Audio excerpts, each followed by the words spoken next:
నాగర్ కర్నూలు జిల్లా కలవకుర్తిలో తెలంగాణ ఆవిర్భావ దినోత్సవం సందర్భంగా బీఆర్ఎస్ నాయకుడు ఉప్పల వెంకటేష్ అమరవీరులకు నివాళులర్పించారు. అనంతరం రైతులు రహదారులపై ఆరబెట్టిన ధాన్యాన్ని పరిశీలించి ఆవేదన వ్యక్తం చేశారు. ప్రభుత్వం సకాలంలో ధాన్యం కొనుగోలు చేయకపోవడంతో రైతులు తీవ్ర ఇబ్బందులు పడుతున్నారని అన్నారు.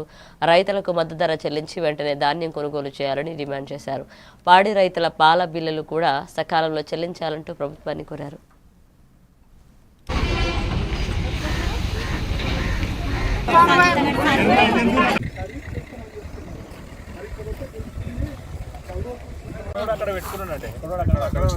ఈ రోజు రాత్రి గిట్ట వర్షం పడ్డది అనుకో, మొత్తం గంగపాలు అవుతాయి. కట్ చేస్తున్నారు. ఆ ఒడ్లు చూడండి, ముందర ఒడ్లు ఎంత బాగున్నాయి. మీరు ఒక్కసారి ఒడ్లు పరిశీలన చేసి చూడండి.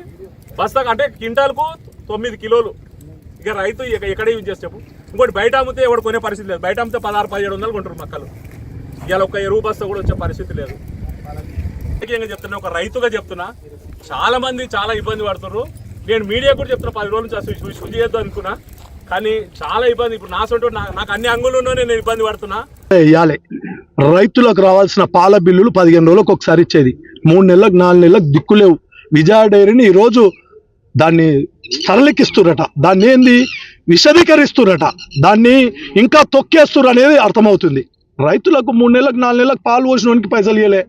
లీటర్ వాటర్ బాటిల్ కొంటే 20-30 రూపాయలు ఉంది. అలా నువ్వు ఇచ్చే 30-32 రూపాయల పాల బిల్లు 3 నెలలకు 4 నెలలకు రాకపోతే వాడు దానేం పెట్టాలి, వాడేం బతకాలి? ఏ రకంగా రైతు రాజ్యం ఈరోజు కావాలి?